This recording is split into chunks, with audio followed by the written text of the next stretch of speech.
Ravi de vous retrouver, chers téléspectateurs, à ce nouveau numéro de votre émission de débat d'actualité, l'entretien exclusif. Entretien exclusif qui reçoit ce soir pour vous Maître Paul Kéré. Il est avocat au barreau de Paris et également au barreau du Burkina Faso. Bonsoir, Maître. Merci d'avoir accepté notre invitation. Merci beaucoup. Alors, Maître, avec vous, nous allons parler évidemment de M. Zoungrana. Vous êtes l'un de ses avocats. Mais bien avant, actualité oblige, on vient d'assister à une démission d'un ministre à peine installé, à la personne de Nagalo. Est-ce que déjà ça vous a surpris? Comme on aime à le dire, le Burkinabé n'a pas cette culture de la démission. Oui, culture de la démission. Moi, je pense que le principe de la présomption d'innocence voudrait que M. Nagalo se maintienne à son poste de ministre. Mais il a expliqué dans sa conférence de presse, je préfère, au regard des difficultés posées par ma nomination et au regard du contexte sécuritaire ou d'insécurité du pays, et on est en recherche d'une certaine sérénité pour la conduite des affaires de l'État, il a préféré démissionner. Je dis deux choses. La première, c'est que il a très bien fait de démissionner. Il a très bien fait de démissionner. Et je dis, la deuxième chose, il faut que les gens aient aussi la culture de la culpabilité. Il faut attendre que sa culpabilité soit établie avant de lui porter les coups mortels.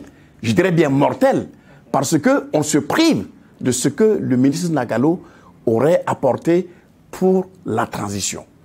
Donc voilà deux choses que je voudrais en fait porter à votre connaissance. Alors, selon vous, il a bien fait, il a écouté son peuple, il a écouté les intérêts, les enjeux du moment, voilà pourquoi donc il a accepté, même s'il n'y avait pas d'éléments matériels qui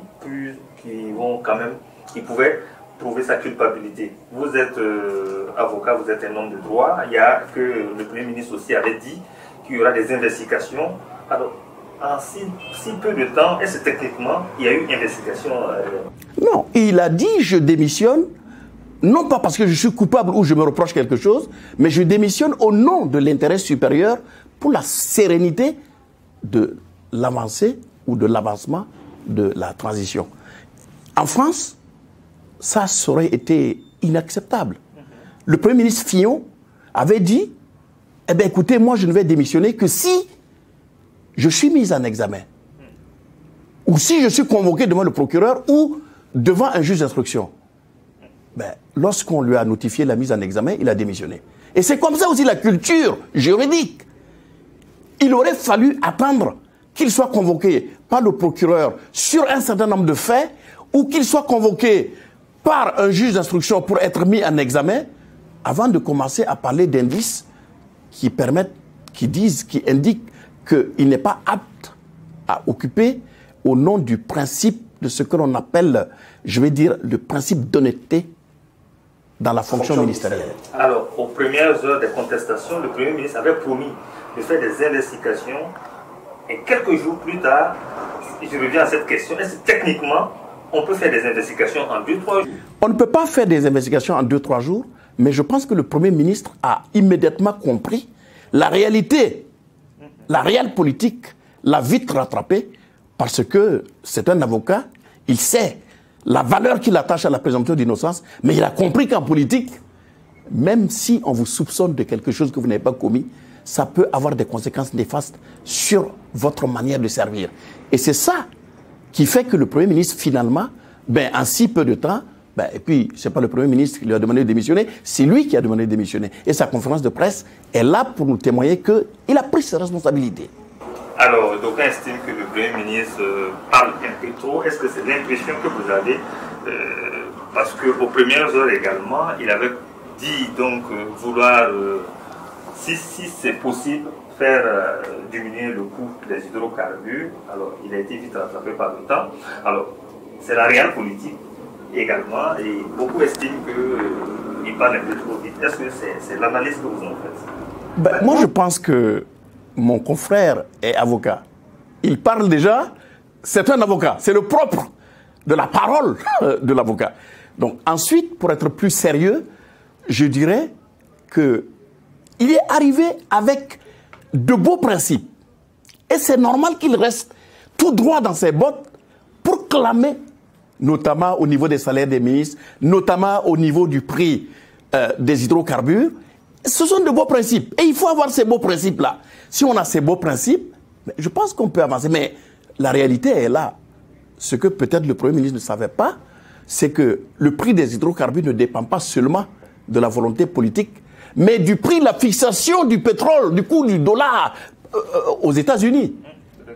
Voilà, donc le prix des carburants ne dépend pas seulement de la politique burkinabé. Et donc, elle dépend d'un certain nombre de critères de politique internationale. Bon, il a compris que ce n'est pas évident, mais je pense que ça va venir. Et il est dans le bon sens. Il faudra l'encourager pour que les choses aillent bien dans notre pays. Pour que les choses aillent bien dans notre pays. En tout cas, il a cette volonté-là d'aller vite et bien et inculquer un certain nombre de valeurs aussi au Burkinabé pendant, en tout cas, le temps qu'il aura à faire au niveau donc du Premier ministère. Lors de son grand entretien, j'allais dire son premier grand oral avec des confrères journalistes, il a un peu titillé, je vais dire ça comme ça, des organisations de la société civile et beaucoup se sont sentis offusqués. Erreur de communication? Ce n'est pas une erreur de communication. Il faut savoir qu'au Burkina, les OSC, ce sont des politiciens masqués. Des politiciens masqués? Des politiciens qui avancent masqués. La preuve, ce sont les organisations de la société civile qui ont entraîné l'insurrection populaire en 2014. Donc, les OSC, qui sont les gardiens, qui sont la veille citoyenne, doivent être prises en considération. Donc, pour moi, les organisations de la société civile ont leur mérite, mais à un moment donné, elles doivent savoir rester à leur place de veille citoyenne, de société civile, et laisser les politiques diriger le pays. Que chacun reste dans son rôle. Chacun doit rester dans son rôle. Et en le disant, ce n'est pas un mépris pour les OSC. Parce que, évidemment, vous avez compris, c'est parce que le terrain politique est mal géré par les hommes politiques que les OSC, qui sont la veille citoyenne, se voient en fait propulsés aux avants du terrain politique. Sinon, les OSC sont là pour attirer l'attention, pour tirer la sonnette d'alarme, pour dire, de ce point de vue, ça ne va pas, pour attirer l'attention des hommes politiques sur les dérives éventuelles. À défaut, au lieu de se retrouver à un moment donné à faire de la politique. Alors, maître, on a vu également toute cette bagarre là, autour des installations donc, des députés. Tout cela, ça vous a surpris? Est-ce qu'on est étonné de voir toute cette bagarre là autour de l'installation des députés? D'abord, moi j'aurais préféré que cette bagarre-là se passe sur le terrain politique, de la campagne électorale politique. Mais on n'y est pas. On est dans un régime de transition, un régime d'exception. Vous voyez que, en réalité, très souvent, chacun est mu par ses intérêts privés. Et que ce n'est pas l'intérêt supérieur du peuple burkinabé qui guide le choix je vais dire, de ses députés, de la transition. Il faut que chacun prenne conscience de ce que c'est d'abord l'intérêt du peuple qui doit prévaloir sur toute autre considération. Et qu'en allant à cette assemblée législative de la transition, on y va par patriotisme pour faire avancer les choses. Vous vous rendez compte, janvier, coup d'État. Vous vous rendez compte, 30 septembre, coup d'État. Même pas un an après. Non, à un moment donné, il faut arrêter. À un moment donné, il faut arrêter. Allons à la transition. Faisons en sorte que le régime constitutionnel normal se remette en place parce que les grands défis nous attendent. Le défi du terrorisme, le défi du développement, le défi même de la vie au quotidien.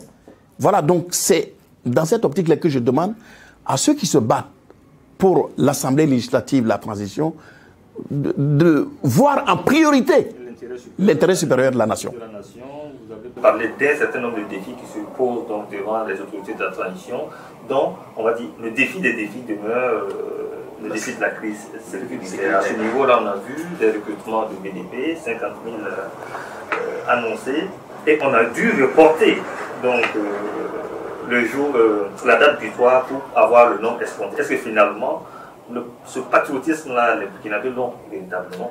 Moi, je me pose la question. Les gens devraient affluer, en principe. Je me pose la question. Et cette volonté politique-là découle de l'expérience algérienne, où pour lutter contre l'intégrisme en Algérie, ils ont recouru en fait à un regroupement massif populaire. Mais vous voyez que quand il faut aller mourir au front, les candidats se font rares. Et on a dû repousser la date pour... On a dû repousser la date butoir pour en arriver au nombre. Et même pour mourir pour son village. Ça devrait être immédiatement, surtout connaissant la bravoure des Burkinabés, ça devrait être absolument un objectif majeur. Il devait avoir de l'affluence. Mais vous voyez, vous le constatez avec moi que on devrait voir les vrais patriotes. Les vrais patriotes d'aller sur le terrain. Et les vrais patriotes, j'en suis un. Et moi, je suis prêt. Vous êtes déjà enrôlé? Je ne suis pas enrôlé, mais je suis déjà militaire. J'ai fait ma formation militaire en 84 à Pau. Je suis un commando aguerri. Je n'attends seulement pour prendre la direction même des VDP de mon village. Mais pourquoi vous ne l'avez pas fait jusqu'à l'heure actuelle? Je vais prendre un exemple précis. Nous sortons de la messe du dimanche. Nous voyons qu'il y a plus de 300 personnes à l'église. Avec mon frère qui était l'ancien ministre garde des Sceaux, nous avons dit, mais si immédiatement il y a un terroriste qui vient ici, moi je suis armé, j'ai mon pistolet automatique, mais que peut faire un pistolet automatique devant quelqu'un qui a une Kalachnikov avec 70 balles? Il va faire ce qu'il veut, il va massacrer. Donc avant même l'idée des VDP, nous avions pensé qu'il faut organiser au sein du village et que chaque village doit s'organiser pour au moins avoir une garde sécuritaire de proximité qu'en cas de cas, que ces gens puissent défendre le village et puis alerter éventuellement l'armée, alerter même les VDP. Nous avions commencé lorsque le recrutement est là. Donc c'est vous dire... Est-ce à dire, je ne vous coupe pas, que dans les prochains jours, on verra Maître s'enrôler? Dans les prochains jours, vous verrez Maître Kéré en tenue militaire. Dans les prochains jours, vous verrez Maître Kéré en tenue militaire aller mobiliser les gens du village pour les pousser en fait à s'enrôler dans les VDP. Voilà. Alors Maître, on a moins de 5 minutes pour terminer. Vous êtes un des avocats de Zoumourana. Alors, où est-ce qu'on en est avec ce dossier présent? Alors, le dossier, actuellement, la Cour de cassation a rejeté le pourvoi. Nous avions deux options. Soit redéposer une requête aux fins de mise en liberté provisoire devant le juge d'instruction, soit aller devant la Cour africaine des droits de l'homme pour pouvoir en fait initier un recours international. Pourquoi il y a tellement de blocages? Est-ce que c'est parce qu'il y a beaucoup aussi d'éléments qui culpabilisent? Mais c'est le sentiment qu'on donne. Mais nous, on dit qu'en 10 mois, un juge d'instruction, dans un dossier aussi simple, parce que la question de savoir si... Parce que la liberté provisoire est aujourd'hui liée juste au blanchiment de capitaux. Est-ce qu'il a pris de l'argent du 12e régiment pour son profit personnel? Est-ce qu'il a détourné de l'argent? Pour le savoir, le juge a ordonné ce qu'on appelle l'enquête patrimoniale. Et c'est l'enquête patrimoniale qui permet de déterminer quels sont le patrimoine. Or, on se rend compte qu'il n'y a rien au niveau de cette enquête patrimoniale.